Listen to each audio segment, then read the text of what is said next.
अल्लाह के नबी सल्लल्लाहु अलैहि वसल्लम की दुआ है, बस छोड़, अल्लाहुम्मा अंसुर मन नसर दीन मुहम्मद सल्लल्लाहु अलैहि वसल्लम। ए अल्लाह, तू उसका मददगार बन जा जो मोहम्मद सल्लल्लाहु अलैहि वसल्लम के दीन का मददगार है। और जिसके लिए रसूलुल्लाह सल्लल्लाहु अलैहि वसल्लम ने दुआ की हो, ये कैसे मुमकिन है कि ये दुआ कबूल ना हो? मुझे वैसे तो मस्जिद में बात करने की आदत है, स्टेज पर अब इस माहौल में बात करने की आदत नहीं है, लेकिन आप लोगों का जो दीन से जो रग़बत है, ये देख के मुझे रश्क हो रहा है।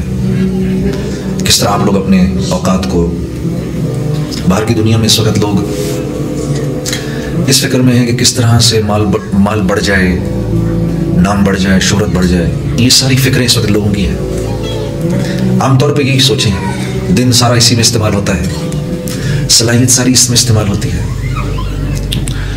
आपके टोरंटो के शहर में एक आदमी ने हमें बताया, टोरंटो शहर से, कि जी आज के दौर में तो लोग काम ही नहीं करते।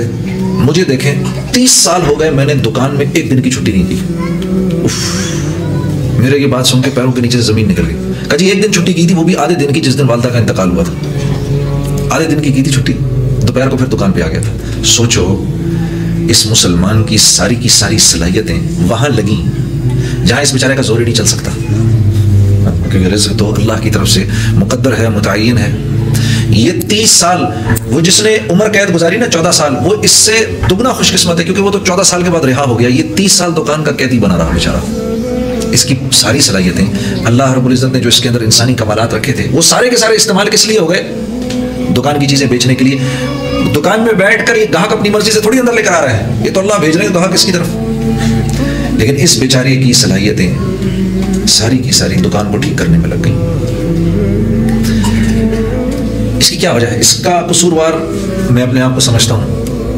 मैं अपने आप को इस प्यारे भाई की सलाहियतों के ज़ाया होने का मैं कसूरवार हूँ। काश के मैंने वक्त निकाला होता, मैं आया होता इसके पास, यहाँ पर इसको बताया होता।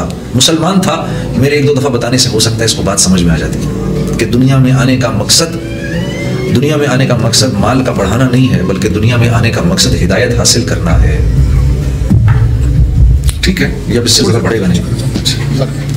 ठीक है,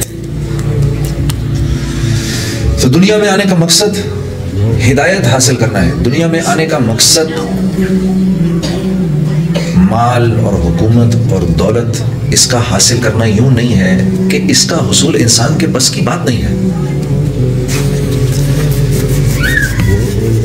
इंसान के बस की बात नहीं है मेरे दोस्तों। रिस्क का बढ़ जाना इंसान के बस की बात नहीं है। अब बेहतर है समीर की पिट, ये बेहतर है। रिस्क का बढ़ जाना इंसान के बस की बात नहीं है। अल्लाहु यबसुतुर रिज़्क़ लिमन यशाउ व यक़दिर, ये अल्लाह का ऐलान है। रिज़्क़ मैं बढ़ाता हूँ और मैं ही घटाता हूँ। तर्ज़ुक़ु मन तशाउ बिग़ैरि हिसाब व यर्ज़ुक़ु मन तशाउ बिग़ैरि हिसाब। जिसके लिए मेरी मर्जी होती है मैं बढ़ा देता हूँ ज़्यादा, बगैर हिसाब किताब के दे देता हूँ। एक छोटा सा बच्चा, बाप उसका मिलियनेयर बिलियनेयर दुनिया से गया, 8-9 साल का बच्चा है, एकदम बिलियनेयर हो गया। अब इसमें इसका क्या कमाल है? कौन सी मेहनत लगी इस बच्चे की? अल्लाह की तरफ से एक फैसला था। और रिस्क का लेकिन माल का बढ़ना ये रिस्क की बढ़ोतरी नहीं है। माल का बढ़ना रिस्क की बढ़ोतरी नहीं है। हाँ, रिस्क में क्या क्या कुछ है? रिस्क में माल भी है, नेक बीवी भी है, फरमाबरदार औलाद भी है, मुआशरे में लोगों की इज्जत भी है, सर ढकने के लिए, सर छुपाने के लिए छत भी है, कपड़े तन ढांकने के लिए कपड़े भी हैं, हाँ, खाना भी है, सेहत भी है, करोड़ों रुपए पास हों, करोड़ों डॉलर पास हों, और तबीयत अल्लाह ऐसी ख़राब कर दे कि आदमी के जिस्म में लुकमा एक भी ना जाए। तो आप ये कहेंगे कि इसका रिस्क बढ़ गया है, क्योंकि पैसे तो बहुत आ रहे हैं, अमन व अमान भी है, आफियत भी है, लोगों का आपस में मिलजुल के रहना भी है, ये सब रिस्क है।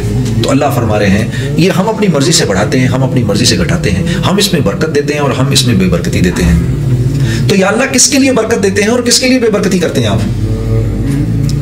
किसके लिए बरकत करते हैं, किसके लिए बेबरकती करते हैं। तो मेरे अजीज दोस्तों, अल्लाह रब्बुल इज्जत के यहाँ इन्नद्दीना इंदल्लाहिल इस्लाम, ये अल्लाह का फैसला है। भाई मेरे करीब होना चाहते हो, मेरे दोस्त बनना चाहते हो, तो इस्लाम यानी ये जो मेरा हबीब है मोहम्मद सल्लल्लाहु अलैहि वसल्लम, इसके रंग में रंग जाओ, तुम इसके हो जाओ, हम तुम्हारे हो जाएंगे। हाँ, अब चाहे टोरंटो में रहो, लाहौर में रहो, कोई फर्क नहीं पड़ता। जो कुछ सुना गया, अल्लाह पाक इस पर अमल करने वाला और आगे लोगों तक पहुंचाने वाला बनाए। मज़ीद इस्लाही बयानात के लिए हमारा YouTube चैनल ब्यूटीफुल बयान JJ को सब्सक्राइब करें और वीडियो को लाइक करें। जज़ाकल्लाहु खैर।